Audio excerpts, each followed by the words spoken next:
Hello दोस्तों, इस video को पूरा देखें और लाइक, कमेंट और सब्सक्राइब करें।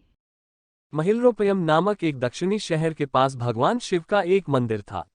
वहां एक पवित्र ऋषि रहते थे और मंदिर की देखभाल करते थे। वे भिक्षा के लिए शहर में हर रोज जाते थे और भोजन के लिए शाम को वापस आते थे। वे अपनी आवश्यकता से अधिक एकत्र कर लेते थे और बाकी का बर्तन में डालकर गरीब मजदूरों में बांट देते थे, जो बदले में मंदिर की सफाई करते थे और उसे सजावट का काम किया करते थे। उसी आश्रम में एक चूहा भी अपने बिल में रहता था और हर रोज कटोरे में से कुछ न कुछ भोजन चुरा लेता था। जब साधु को एहसास हुआ कि एक चूहा भोजन चोरी करता है तो उन्होंने इसे रोकने के लिए सभी तरह की कोशिशें की। उन्होंने कटोरे को काफी ऊंचाई पर रखा ताकि चूहा वहां तक पहुंच न सके, और यहां तक कि एक छड़ी के साथ चूहे को मार भगाने की भी कोशिश की। लेकिन चूहा किसी भी तरह कटोरे तक पहुंचने का रास्ता ढूंढ लेता और कुछ भोजन चुरा लेता था।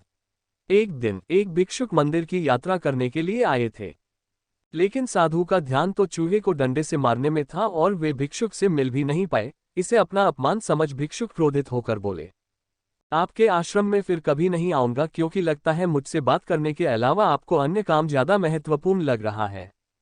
साधु विनम्रतापूर्वक चूहे से जुड़ी अपनी परेशानियों के बारे में भिक्षुक को बताते हैं कि कैसे चूहा उनके पास से भोजन किसी न किसी तरह से चुरा ही लेता है। यह चूहा किसी भी बिल्ली या बंदर को हरा सकता है अगर बात मेरे कटोरे तक पहुंचने की हो तो। मैंने हर कोशिशें की हैं, लेकिन वो हर बार किसी न किसी तरीके से भोजन चुरा ही लेता है। भिक्षुक ने साधु की परेशानियों को समझा और सलाह दी, चूहे में इतनी शक्ति, आत्मविश्वास और चंचलता के पीछे अवश्य ही कुछ न कुछ कारण होगा। मुझे यकीन है कि इसने बहुत सारा भोजन जमा कर रखा होगा और यही कारण है कि चूहा अपने आप को बड़ा महसूस करता है और इसी से उसे ऊंचा कूदने की शक्ति मिलती है।